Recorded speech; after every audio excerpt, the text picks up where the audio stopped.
How's it going, ladies and Bruces? I'm Bobby Sixkilla and welcome back to Sekimeiya. Now, in the last episode, we lost Isla. Isla passed away when she teleported or travelled or whatever, when she fell into that cabinet. And now Edina is broken and we're pretty fucked. We should just sit still and do nothing for the next 11 hours or however long it's going to be. Because this is turning out really badly, and I feel like it could have turned out better if we just done nothing. You know? Just saying. Anyway, hopefully there's a way that we can bring her back somehow by travelling back in time or whatever. But we shall see. So I finished summarising what had happened, avoiding explicit words that would have hurt Edina even more. It was way too much to take in, and it revealed that we'd slept for longer than we'd thought. As I looked at Edina, who hadn't raised her head since we entered, I saw the wet stains on her lap that I'd missed before. Shidoya looked crushed. She couldn't believe such a sudden and tragic story had unfolded while she'd slept. I began to feel guilty about my recent actions. Once I'd taken in ignorance. I didn't know what to say, so I just stood there, repelling the thought that Isla was really no longer with us. I felt terrible for her and Edina, but also unimaginably pissed off. Instead of having the chance to mourn privately, Edina had to spend hours locked up with us, not understanding how or why her daughter had passed away. It was a bad idea, but I asked it regardless in a quiet voice. "Can I go see?" Sai nodded hesitantly, as it wasn't his decision. Shidoya must have been horrified at the thought of seeing Isla with her own eyes. I didn't want to see her either, but I wanted to understand what had happened more than anything. It was the least we could do. I didn't know how to act. Only that attempting to comfort Edina was foolish. We told her how sorry we were as soon as Sai had mentioned Isla's death, but that had been it. Before I could move, Edina stood up and looked at us. Although she didn't have the strength to speak, she breathed while wiping her face and walking toward hallway A. She needed to know what had occurred. Many things were strange, starting with Isla's behaviour. She'd gone to that cabinet by herself without explaining why, so there must have been something important there. Then, her yell upon seeing its contents. Given how Edina had found the cabinet empty, it seemed possible to conclude that what Isla had witnessed, and even though the Sekimeiya had been in the cleaning room, there was a chance that two existed. If Isla's disappearance had been caused by the Sekimeiya, it was possible that she had seen a human body. It would have warranted the scream, and humans were all that the Sekimeiya seemed to make travel. Oh, and, cleaning carts. Maybe there'd been someone in the cabinet, and they disappeared at the same time as Isla. However, I kept in mind what Shidoya and I had just discussed.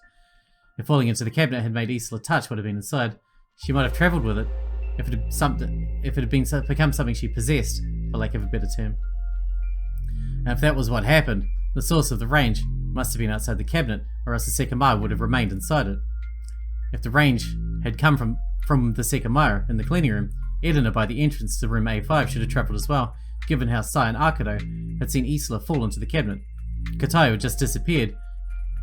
Could have been who'd activated it. In that case, nobody would have noticed he travelled too, as he'd been believed to have disappeared prior. However, the crystal floor had just been searched, so if Katayo's range had encompassed the whole cabinet, it might have come from floor 2. If the range went through solid objects, it could come from the ceiling, if Katayo had been above the room. In fact, my third travel suggested the range could go through solid objects. The Sekimeiya had been in the cleaning cart, and I'd been picking it up too. So if the Sekimeiya was the nucleus of the range, the cart's walls should have prevented me from travelling.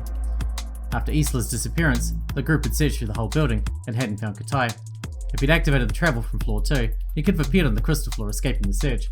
However, it was important to note that they hadn't found me and Shidoya, so their search hadn't been perfect. The theory explained Katayo's and Isla's disappearance, along with the lack of the Sekimeiya in the cabinet. Would it mean that it had all just been a very unfortunate coincidence, though? Isla had found something peculiar about the cabinet, and there had been something frightening inside it. We were all in front of it. Since nobody else was going to step in, I walked forward myself. I was afraid and worried about how Isla would look, but I needed to find something that hinted at what had happened.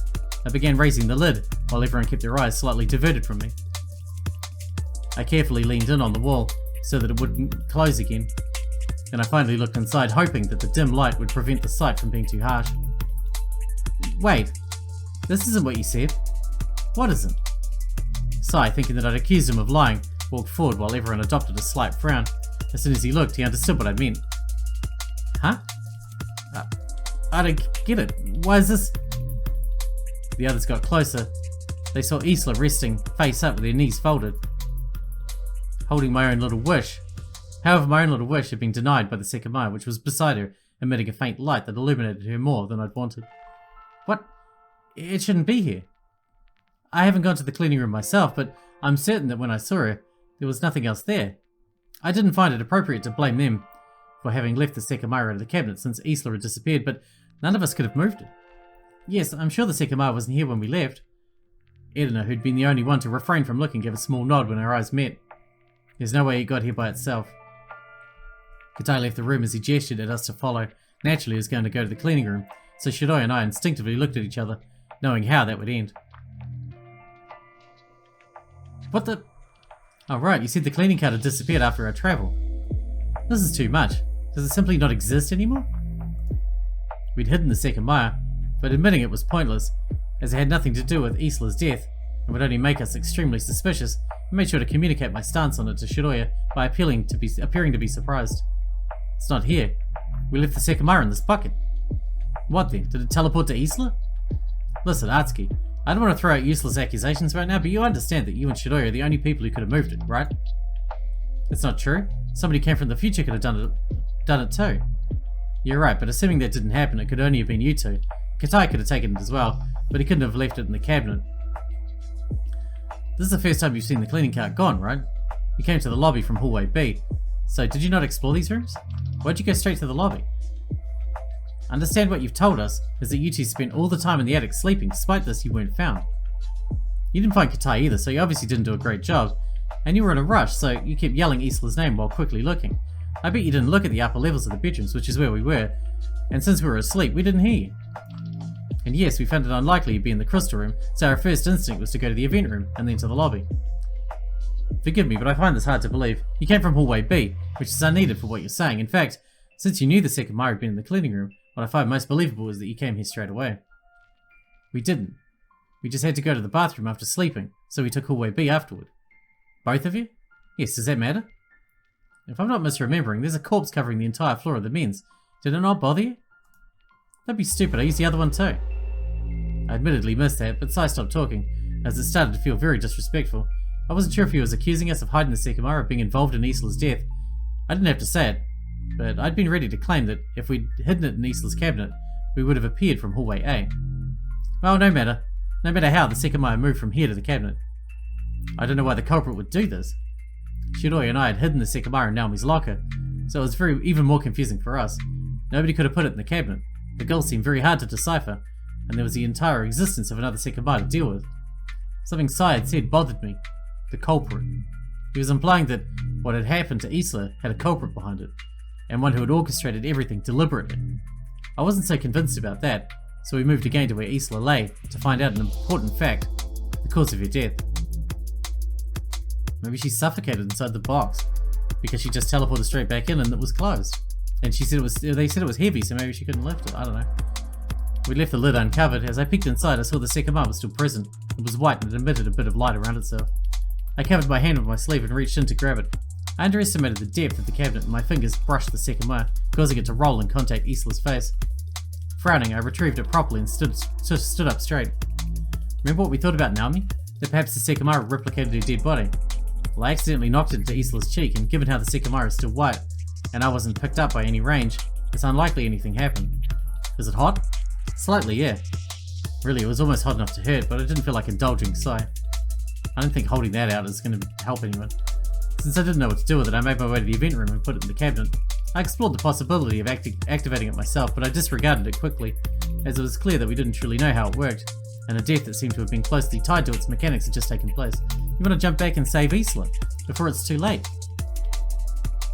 Going back, I met Katai in the hallway. I went to grab this from the security room. It's a little flashlight I used to move around this floor when the lights are off. Should be helpful. I see, it will. Once I returned, I showed the light to Edna, letting her know that it would help us look for Isla at the cabinet.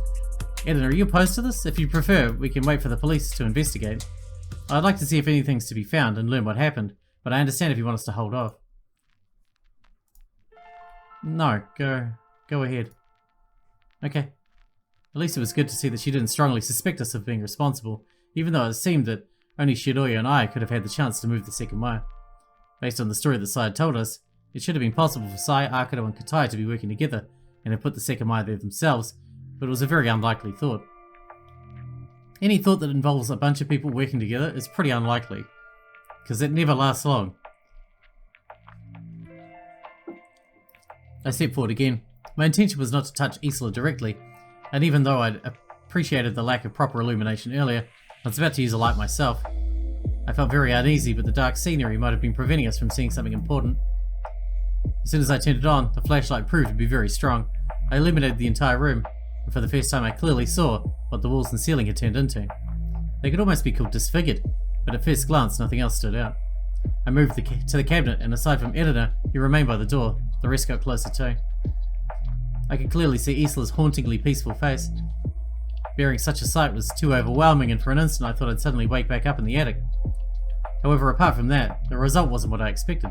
The darkness wasn't concealing anything from us. In fact, the interior of the cabinet was exactly as it had appeared. Not a single drop of blood had stained it, and nothing hinted at the way Isla had lost her life. For the first time, and with a slight frown, I reached my hand out to touch her. If she suffocated, there wouldn't be any blood or anything. I presume she just suffocated. However, any doubts I had were wiped away by the lifeless skin that made contact with mine. Even though nothing indicated how it had happened, Isla was not alive. How had a leap from life to death happened? I had no good guess. I spoke in a faint voice so that Editor wouldn't hear me. 2 weeks prior, a death had destroyed my life. But that was absolutely minuscule compared to how Editor must have felt. If I had any answers for her, they would need to be certain. I can't know what happened to her just by looking. There's no blood at all. It all reminds me a bit of the second Naomi. So physical damage wasn't the cause, unless brain damage from a blow didn't leave a wound. It could have been poisoning. I think someone had the chance to poison her in a situation like this. Just keep my options open. I don't know. Yeah, if someone did this to her, sure, but in terms of natural deaths, not many things would apply, as the common ones such as sudden heart failure are extremely rare for children. The Sekimeiya was in some way involved, so we have to think about it more out of the ordinary causes. Yeah, what if travelling is what caused this to begin with? When she disappeared, she must have travelled through time and appeared somewhere else. If at that point she couldn't have existed, it's possible she appeared in this state. Even though she reminds me of the second Naomi, that body had a wound in the head. I can't see any such thing here though. What other causes would result in this kind of state? Starvation, for example? Well, she would have died of dehydration before starvation, and that has effects on the skin. Yeah, it'd look gaunt and shit. I gently pinched Isla's cheek, lightly pulled it and then released it. If someone's dehydrated, their skin isn't very elastic. I don't see anything indicating it here. It looks normal. Also, she'd have to have spent a pretty long time here, definitely more than a day. What about asphyxiation? Exactly, that's what I said. A culprit would have it easy if their victim was a child, but there are no marks on the neck. Just cover her face. I mean, asphyxiation within the cabinet. It doesn't seem like a big space, so that could have happened. Yeah, I doubt it. It's true that something was up with this cabinet, but that'd require her to spend a long time inside. It wouldn't be that long. The cabinet is very small. And there's no reason that she would have left. If she went back in time an hour and just stayed in there, that entire hour because she couldn't get out, that would be enough. There's no reasons why she wouldn't have left. It's much less time than dehydration, but it's still considerable. Let's say that she couldn't escape though. The way she'd die would be from carbon dioxide intoxication, not from lack of oxygen. Even in such a small space though, I think it'd take 6 or 7 hours, maybe even more since a child would breathe less. Not if you're panicking. It was much less than 7 hours ago when we last looked through this room and cabinets. Right, the way this happened, we can't tell if it was a homicide or an accident caused by the Sekimeiya.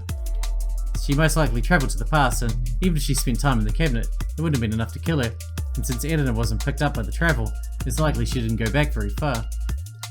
There was another reason why I believe something like that might have happened, and it was Isla's yell. If she travelled to the past and spent time in the cabinet, it'd mean that what had made Isla scream had been seeing her own body. However, that same travel would have made 2 bodies travel back, multiplying the number every time. That couldn't be right, and it also meant that the body she'd seen must have been alive. What I just said played in my mind. 6 or 7 hours would have been needed for her to suffocate inside the cabinet. That time would be cut in half if 2 Islas had been in the cabinet, though, as they would have breathed twice as much. Nonetheless, if that was completely off the mark, it must have been a bizarre homicide, which was one of the most unnerving thoughts that could come to me. I still have no idea why the Sekimeiya appeared here. You sure it wasn't here before you left, right? Yeah, we checked around here. Then something else happened that put it there. If someone brought it deliberately, it must have been the culprit, needing it for whatever happened. If not, then it means that the Sekimeiya can teleport and travel too. Maybe that's why we didn't find him when Isla disappeared, because the Sekimeiya she travelled with had also teleported. Yes, but if that's it would have appeared with Isla's body, not later. We continued looking at her face, slight traces of pain present behind its seeming serenity. A few hot tears stung the corner of my eyes. The peaceful appearance she had was a cruel joke, nothing more. Although I kept trying to reach a conclusion, everything was too broad and strange to decide anything. At my side, Shiroya, having not spoken in a while, hadn't taken her eyes off Isla. Eventually we turned around. Edina was by the door, looking down. I couldn't imagine what her thoughts were, but we let her know the gist of what we determined. She accepted our words with almost imperceptible nods. We didn't know what else to do, but as we were about to leave, she stepped into the room and walked up to Isla again. I wasn't sure why until I saw her staring inside and crying again. We silently watched her, understanding how painful but hard to resist the sight must have been for her. When she was ready, she stood up straight and approached us. We'd only known her for a few hours, but it felt like the most sincere sadness for her. Excluding Naomi, Isla was the second death I'd had to directly face. If the past 2 weeks hadn't drained me like they had, I probably would have been unable to control my emotions. I recalled the recording that told us Isla would be alive in a month. What to think about it? I had no idea. But it had ironically become a last hope. Could the Sekimeiya have the power to bring a person back to life? It wasn't that ridiculous of a thought depending on how it worked, so making the scenario become true at the cost of spending a month in the tower was the best case scenario. If one thing was certain, it was that some kind of plan existed behind it. Out of everyone here, the recorder had appeared inside Isla's purse, and even within it, some words had stood out as strange. In a few hours, at 9 o'clock, we'd have a much better understanding of its veracity, although we hadn't checked. It was very likely that within that mysterious cabinet, still inside Isla's purse, there was.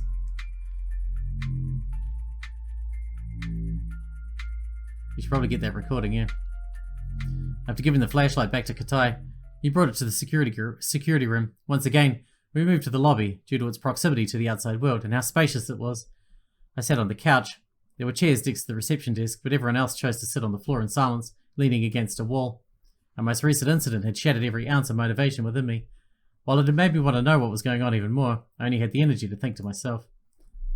I was almost sure that 2 Sekimeiyas existed, and that one had been the source of Isla's death. I still held the key to the other one. My intention had been to later check on the Sekimeiya that we had, so I had to eventually decide what to do regarding that. We were all sitting down, letting the time pass, and waiting for our release. If I didn't do anything, it was possible the police would find the key on me, giving away that I'd been the one to hide the Sekimeiya. I'd have to ditch it before it was too late. I could see Shiroya next to me, looking down at the floor. She'd still been trying to accept me as death. Naomi had surely made things worse, and Isla, who had taken a liking to Shiroya fairly quickly, was gone too. The best thing I could do for her was let her process it. Unlike 2 weeks ago, we'd seen Isla's dead body, meaning that using the Sekimeiya to prevent her death was probably not doable. Despite that, it could have been useful to understanding what had happened, if we used it to go to the past. Could the past be changed? There are many different ways the universe could work. If the past could be changed, how would it work? Upon travelling, would the timeline we live in change instantly? If so, the person who travelled would be the only one aware of the change, and everyone else would only have memories of the new timeline. Another way that could be that upon travel and changing the past, a new flow of time is created with the change. In that case, the original one would continue without being affected, and the person who had travelled would stop existing in it altogether. But it doesn't seem like the Sekimeiya allows for either one. We travel to the past, to the very same timeline, and don't change anything, yet the travels do allow for occurrences to happen that we'd already experienced before travelling. It's impossible to feel sure about this, but hours ago I tried to save Naomi. As soon as I became determined to change the past, and when it seemed possible, the universe put a barrier in front of me and made everything occur as it had. Yeah, but that might have already happened. You've only tried once. Come on, man. It's possible that door was already slammed that one time. I don't think trying it once and it failing, and especially after leaving it as long as you did, means that it's impossible. Come on. Suck it up, dude. Even though when I ran to the bathroom, it might have already been too late to save Naomi, I decided not to let the culprit escape. Even that was seamlessly denied, too. We kept the Sekimeiya we'd last travelled with inside Naomi's locker. If we were right, and the longer it spent away from the cold, the further we'd go, we might have been able to use it to go more than 2 weeks into the past. I knew nothing good would come from that, but at least seeing Mia again was a vague possibility. However, when we'd hidden the Sekimeiya, it hadn't appeared to work. So to use it again, we had to hope it would start working eventually. To go back far enough, the time travel couldn't be less than or equal to the time stored. But I didn't think that was the case. If keeping the Sekimeiya out of the cabinet for 20 minutes resulted in 20-minute travel, we couldn't go so far back. If, for example, a minute stored resulted in a 30-minute travel, it would become possible, but it wouldn't correspond to my 3 travels. I thought about something. Why had the Sekimeiya not worked when we put it in the locker? Could the universe have prevented it from working? What if after travelling, we would be guaranteed to change what had already occurred?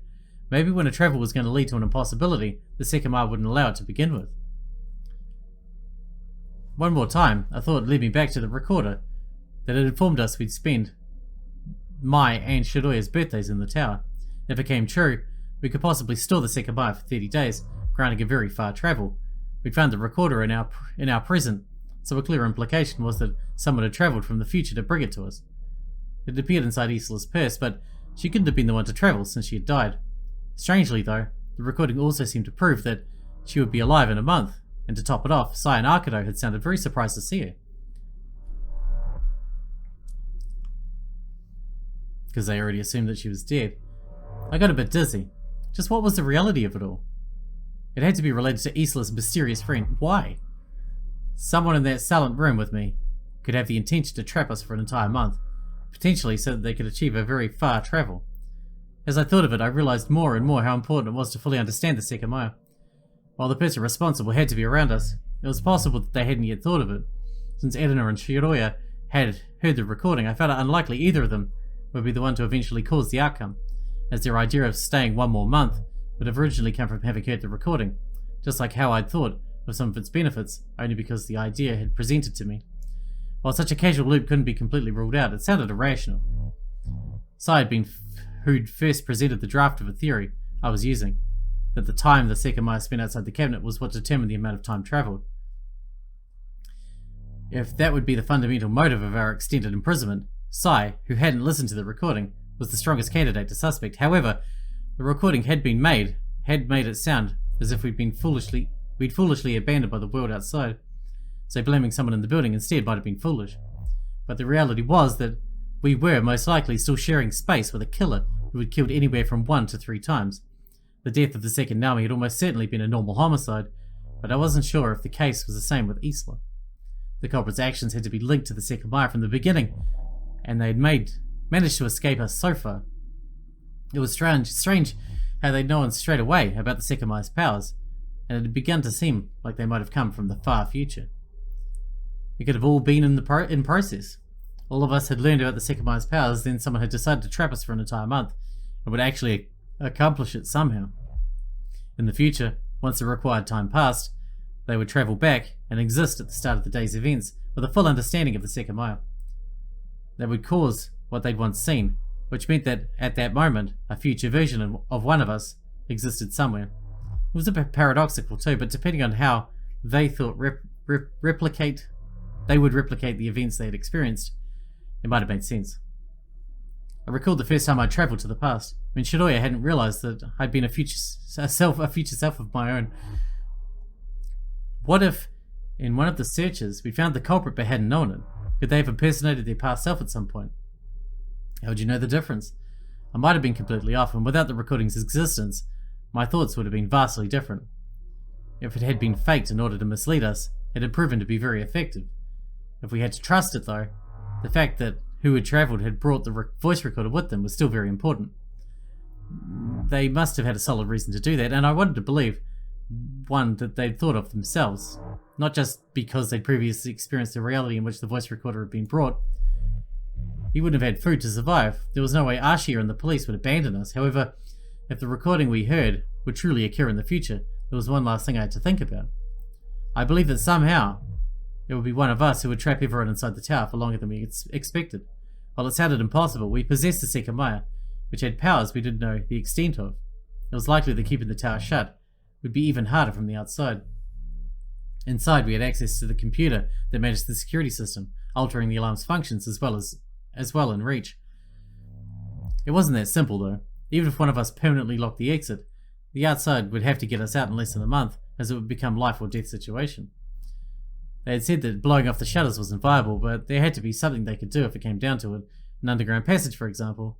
There was no way shutters alone would keep us trapped for a month. They could just cut through it, right? Jaws of life or whatever. And regarding the motive, I don't think I was being unrealistic.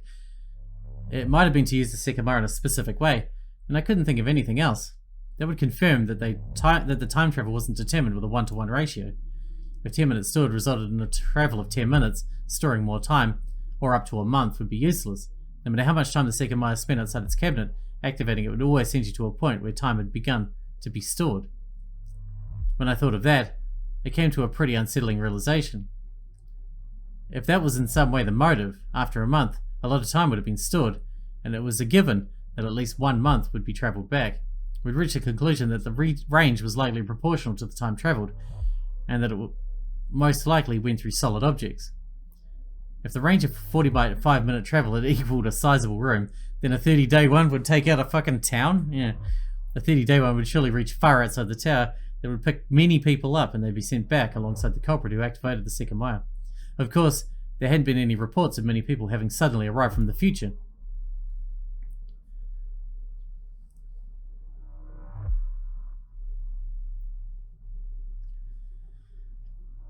Well, if it keeps getting activated, they're not going to store up any time anyway, except for the one that you locked in the locker.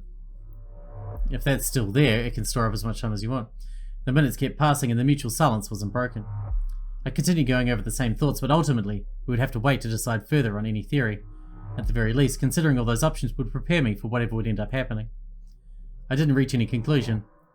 Everything that came to mind, I'd already thought of.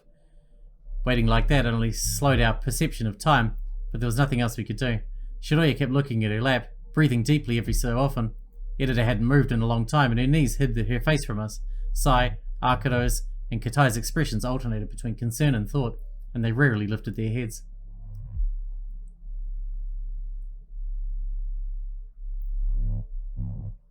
Oh, okay. 30 minutes later. That's new. 30 minutes later. We remained frozen like that for a long time, during which we all must have been thinking about Isla, Naomi, and the Sekimeiya, and the culprit behind all this. The sound that resumed time's march came from one of us. We blankly faced it and saw Katai standing up, stretching his arms a little. I'm going to the bathroom. With a faint but hoarse voice, showing that he hadn't cleared his throat in a while, he let us know his destination.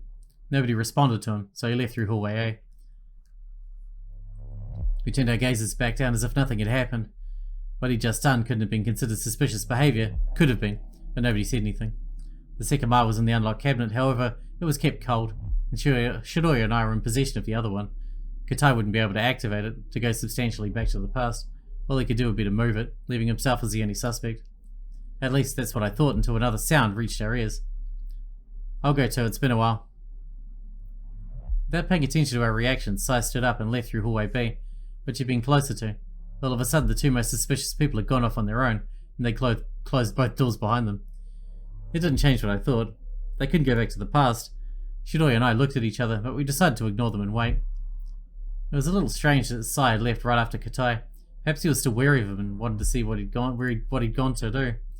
I thought further on this. Was the possibility of one of them going considerably back to the past truly something I could rule out? If everything was as I thought, yes. I'd been the one to put the Sekimeiya in its cabinet, and at that moment, I'd felt the cold temperature. After that, nobody had entered the room. It wouldn't be possible for anyone to unplug the cabinet or take the Sekimeiya out later. We remained on the floor, waiting for Katai and Sai to come back, as we kept every thought to ourselves. The atmosphere had suddenly become a lot more uneasy, as soon as one of us had left. Arcado kept looking at the door Katai had disappeared through, showing slight doubt toward him. Edina, though, hadn't reacted to Sai's movements. 2 minutes passed without either of them returning. It was nothing alarming, but every second dragged on. I expected Katai to come back first, so as I stayed looking at the hallway A door, I considered how odd it was that he'd left through it. After more than 5 minutes, I began to worry. I chose not to pointlessly voice my suspicions because of Isla's death, but Sai and Katai might have purposefully abused that. 5 minutes is a long piss. I'll see if I can find them. I stood up and directed myself toward hallway B. I didn't want to be the third person to leave suspiciously, so I only intended to check if I could see anyone next to the bathrooms. Before I could reach the doorknob, the opposite door opened. From behind came Katai, who quickly saw me and gave me a conspicuous frown. Where are you going? To see if I can find you inside. Why'd you take so long? I went to the bathroom. It's not a very appropriate question. Did Sai go to find me too? No, he said he'd also go to the bathroom. I see. Did you not see him? Also, forgive me for all these questions, but why'd you leave and come back from hallway A if you went to the bathroom? Atsuki, do you not remember what's in the bathroom on this floor?